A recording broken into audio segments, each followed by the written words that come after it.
Ito yung lock.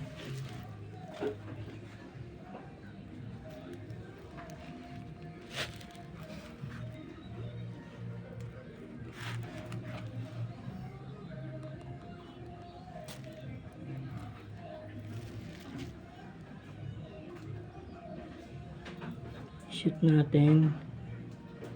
Yan.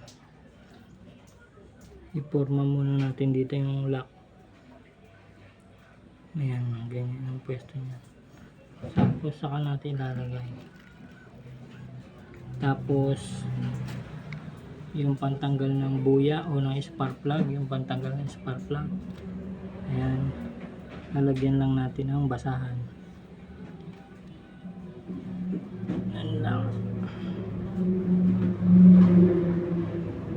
Tapos i-pre-press natin, kailangan meron sa ilalim pang kontra.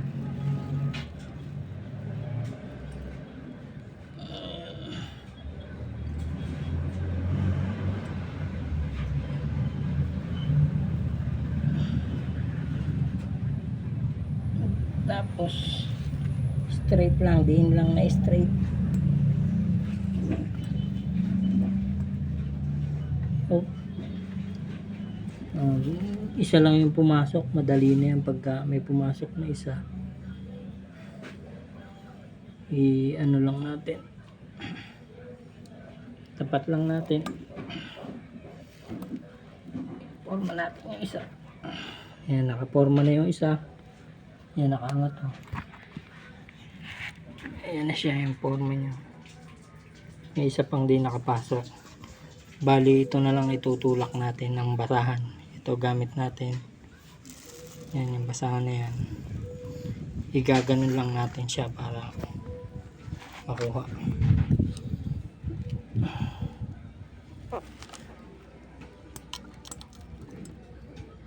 Ayun, papasok na po. Ganun lang kasimple. Ayan. Ganun lang maglagay ng lock ng valve. Hindi siya mahirap pagka alam mo yung paraan, yung tamang procedure, yung paraan. Kahit wala ka ng mga talagang gamit na tools para sa kanya, may paraan naman, basta alam mo lang yung tama.